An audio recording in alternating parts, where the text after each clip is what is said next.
ये मामला ऐसा है कि मीरा भाईंदर के साफ़ सफाई के जो कामगार हैं वो हमारे महाराष्ट्र नवनिर्माण सेना के सभासद है। आज इनसे पहले हमारा 2 महीने से यहाँ पे महाराष्ट्र नवनिर्माण सेना का यूनियन स्थापन हुआ है। इससे पहले जो यूनियन ने जो इनका जो प्रतिनिधित्व जो कर रहे थे, इन्होंने इनके जो कामकाज के ऊपर कोई ध्यान दिया ही नहीं। उसका कारण ऐसे कि पीएफ का मैटर था। आज जो आदमी मृत्युमुखी जो हुए जो कोरोना का काल में, उनको कोई मोह बदला मिला नहीं है।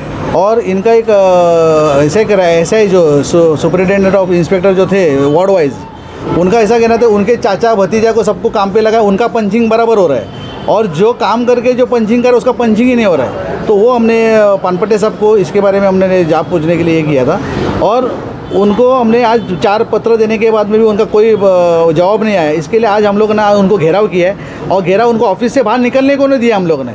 आज तक हम लोग चुप बैठे थे, चलो भाई कोरोना का काल है कि, लेकिन अभी अगर आदमी ऐसे ही मर रहे हैं तो बोले ऐसे ही मरने तो जो कुछ हमारे ऊपर गुना दाखिल होएगा, संदीप राणे है, महाराष्ट्र निर्माण सेना के ऊपर कुछ भी आरोप होने तो हम लोग तैयार है कामगार के हित के लिए।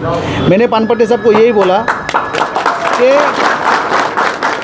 पानपट्टे साहब को मेरा यही कहना था कि कॉन्ट्रैक्टर को आप संभालने का काम मत करो, कामगार जो वर्ग जो आप रोड पे उतर के काम कर रहे हैं उनके ऊपर आज उनके ऊपर ध्यान दो। उनके ऊपर किसी का ध्यान नहीं था। मैंने आज सब ऑफिसर को लाइन में खड़ा किया और महाराष्ट्र नवनिर्माण सेना का सबसे बड़ा जीत है। इससे पहले कभी आज तक नहीं हुआ। अनेक संगठन यहाँ पे कार्यरत थे, अनेक संगठन के माध्यम से इनका काम हो रहा था, लेकिन वो कैसा हो रहा था, लेने देने का काम चल रहा था। आज हर एक कॉन्ट्रैक्टर के पास से पैसा लेने का और वर्कर को छोड़ देने का रास्ते पे ये इनका काम था। महाराष्ट्र निर्माण सेना ये काम करेगा नहीं। कामगार का हित के लिए जो भी रहेगा, कौन सा भी अधिकारी अगर काम नहीं करेगा उसके मुंह पे काला लगाने का काम भी महाराष्ट्र नवनिर्माण सेना करेगा। संदीप राणे साहब आगे बढ़ो। सर कितना टाइम अभी बोला है इन लोगों को जो भी इतनी परेशानी आ रही है? ये जो परेशानी उन्होंने हमारे प्रॉब्लम सॉल्व किया है। मेरे सामने सब अधिकारियों को खड़ा करके उन्होंने सबको आदेश दिया है कि जो भी रहेगा उनका प्रॉब्लम सॉल्व होना चाहिए और जो वर्कर काम नहीं कर रहे और फुकट का पगार ले रहे उनको भी कल से काम पे लगना है। अगर कल से वो लोग काम पे नहीं लगेंगे, हम एक भी ऑफिसर को मीरा भाईंदर का सीढ़ी चढ़ने को देंगे नहीं। आपके माध्यम से मैं उनको कहना चाहता हूँ। सब उन्होंने मान्य किया है और उन्होंने हमारे सामने सब अधिकारियों को खड़ा किया था। 17 अधिकारी हमारे सामने खड़े थे और ये पहली बार हुआ है मीरा भाईंदर में। इससे पहले कभी अधिकारी किसी को मिलते नहीं थे, लेकिन ये पहली बार महाराष्ट्र नवनिर्माण सेना ने किया है। तो मुझे लगता है मैं पानपट्टे साहब का धन्यवाद भी मानता हूँ कि इसके अलावा हमारे बहुत से प्रश्न हैं, वो प्रश्न हम लोग मंगलवार को 1 बजे हम लोग को मिलने का वापस टाइम दिए। जो बचे हुए जो मुद्दे हैं वो भी हमारे प्रॉब्लम सॉल्व करने का उन्होंने आश्वासन दे दिए।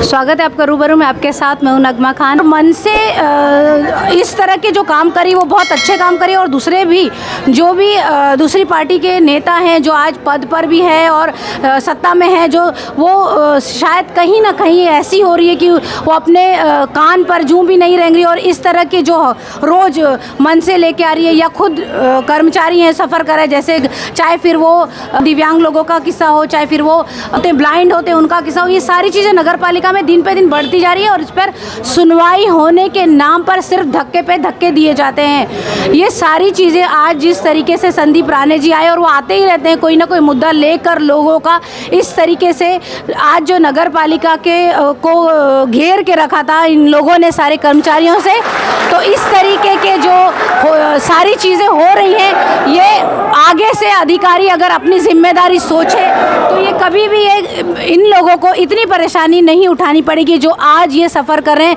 जाहिर सी बात है इसकी सबके घर में चूल्हे हैं, उनको ज़रूरत होगी। चलिए मिलेंगे और फिर बात करेंगे ऐसे ही किसी विषय पर। तब तक के लिए शुक्रिया।